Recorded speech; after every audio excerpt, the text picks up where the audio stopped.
Hey, this is Chris, and this video is just to show the coral grow out tank that we have in our classroom.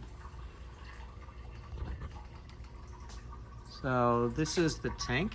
Let me just add the orange filter so we get rid of some of that blue light. Okay, so this is a 15-gallon frag tank. It's hooked up to a 20-gallon sump, which is connected to an Apex controller. The purpose of this tank is to, and this coral experiment, is to demonstrate to the kids the effects of carbon dioxide on water pH, and to show how human activity affects coral growth and coral reef survival globally. And so because this tank is hooked up to an Apex, I can put a really nice graph on the smartboard, and this graph is a pH graph, and we can see that pH in our classroom behaves a little differently than it does in the average reef tank. Our high pHs are during the evening, and our low pHs are when the kids come to school. And you can see spikes where I've added buffer to help keep the pH up. We add a regular bionic buffer, and we also add Kalkwasser. And you can see I've got an IV drip here where we put Kalkwasser into our sump down here. We also have our protein skimmer connected to a PVC pipe which goes up into the ceiling in the hopes that we can get a little bit less carbon dioxide into the protein skimmer.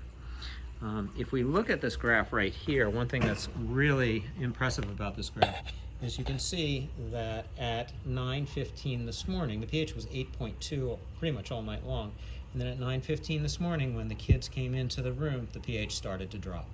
They all know that their presence in the room causes an increase in carbon dioxide, which causes a direct decrease in pH.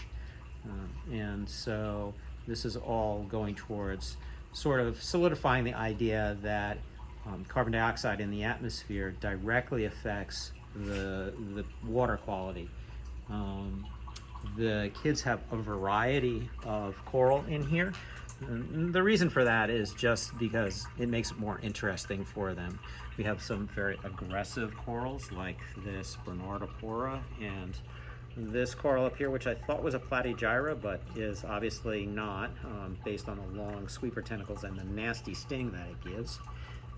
If I was going to choose a coral for the kids that I knew would just grow and do well, it would probably be this blue ridge in the top left corner here, or this brick red Montipora down here at the bottom. Both of those are pretty bulletproof and survive just about anything. But I decided to put a bunch of different corals in here and let the kids choose which coral they wanted as their own.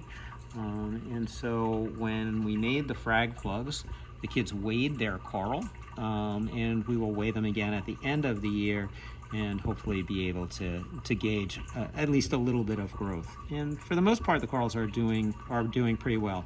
We had a little hiccup where our initial frag tank cracked, and the corals were out of the water for 4 hours, and some of them made it and some of them didn't, so we started the experiment over. You'll notice that I have a couple right here that don't look like they're doing so well. They just arrived recently and they were cold in shipping, and so the Poeciloporas lost quite a bit of tissue, but they are surviving. The Acropora in the middle there obviously did not survive. I've still got the skeleton in there, maybe in the hopes that a polyp or two will have survived and will start growing, but that's pretty doubtful, I know. But we did have in that same shipment, we had this Montipora Manila Spy survive.